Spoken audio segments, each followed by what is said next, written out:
Assalamualaikum warahmatullahi wabarakatuh. This is material today about simple present tense. Okay, let's start. Jadi, apa sih simple present tense itu? In English, simple present tense is a verb tense with two main use. Dan di bahasa Indonesia, simple present tense adalah simple itu artinya sekarang dan present itu artinya waktu. Jadi, simple present tense itu adalah kalimat sederhana yang diucapkan untuk menyatakan keadaan sekarang.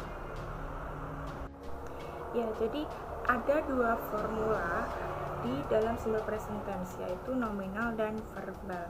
Nah, saya akan menjelaskan satu persatu dari nominal dan verbal itu apa sih.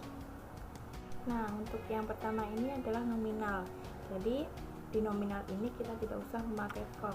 Jadi, langsung saja subjek, terus to be-nya is, I'm, are, sama ana. Ana itu apa? Ana itu adverb, noun, sama adjective. Jadi, kalian tuh nggak usah ribet-ribet mikirin verb. Jadi, langsung aja kalau di nominal itu langsung aja rumusnya kayak gitu. Jadi, ini ada di PPT saya itu ada contoh kalimatnya kayak itu. He is here every Sunday. Dia berada di sini setiap hari Minggu. Kemudian ada lagi contohnya, we are at cinema every night. Jadi di situ kita hanya pakai subjek to be plus ana tadi. Nah, untuk selanjutnya itu adalah verbal. Di verbal itu kita harus menggunakan verb, dan verbnya itu menggunakan verb 1, verb 1. Jadi rumusnya itu subject plus verb 1 plus object. Jadi langsung saja kayak gini. Di PPT saya itu contohnya, we go to school every day. Nah, go itu merupakan verb 1. Kemudian ada contoh lagi, they study much at school. Nah, study ini kan verb bentuk pertama. Nah, seperti itu. Nah, subjek itu apa saja sih? Jadi subjek itu ada I, you, they, we, she, he, it. Nah, dari semua subjek itu bisa kita gunakan untuk membuat sebuah kalimat dalam bahasa Inggris. Nah, di sini saya sudah ada di contoh PPT itu kalimat positif, negatif, sama interrogatif. Kita lihat di contoh positifnya dulu ya. Kalimat positifnya itu you speak English. Nah, di kalimat negatif, negatif ini yaitu kalimat yang melakukan perlawanan. Jadi dia itu akan bilang kalau dia itu tidak melakukan gitu. Nah, kalau di interrogatif itu kita akan bertanya apakah dia melakukan pekerjaan itu atau tidak tuh. Nah, terus kita jabarkan ya, mulai dari yang pertama itu, contoh kalimat yang pertama, you speak English. Nah, itu kalimat positifnya. Terus kalimat negatifnya dia akan menjadi you don't speak English atau you do not speak English. Terus di kalimat interrogatifnya itu akan menjadi do you speak English. Nah, di kalimat interrogatif itu kata bantu do atau does akan berada atau ditempatkan di depan sebelum subjek. Terus contoh yang kedua itu kita pakai he. Di kalimat positifnya itu he go to Bali every month. Kalimat negatifnya he doesn't atau he does not go to Bali every month. Dan kalimat interrogatifnya akan menjadi he go to Bali every month. Dia akan bertanya, he go to Bali every month, do you speak English? Nah, seperti itu.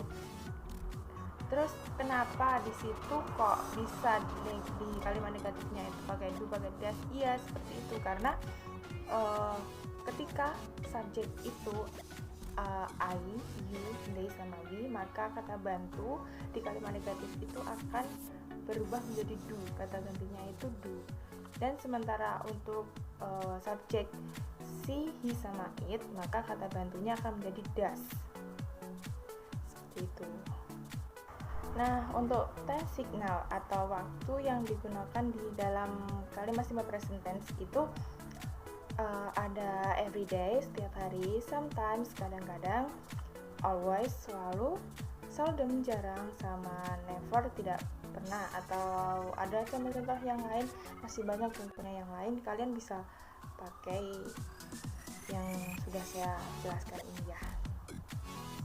Nah, di slide selanjutnya itu ada how to form the simple present. Jadi ada aturan penambahan s atau es di dalam simple present tense.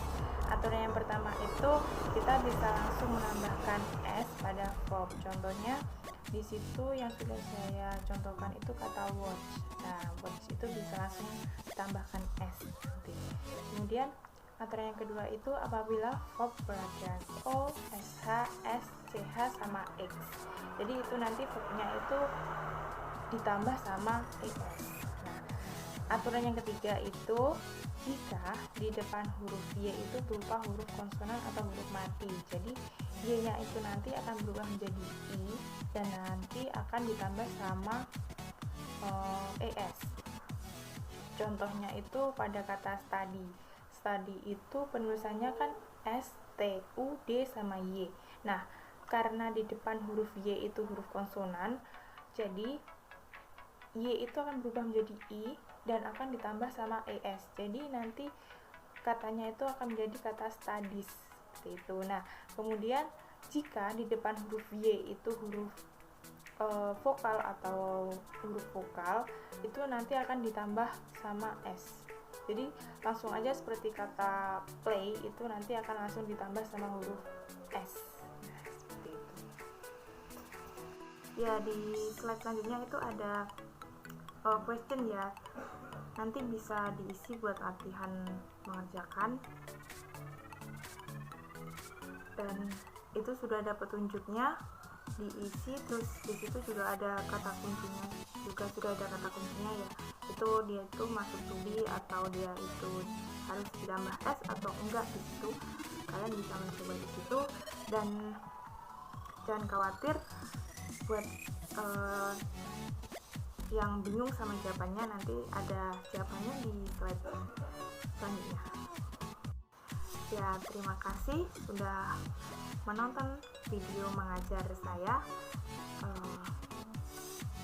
Jangan lupa bunyikan lonceng, terus tekan like sama komen ya. Thank you, see you, assalamualaikum.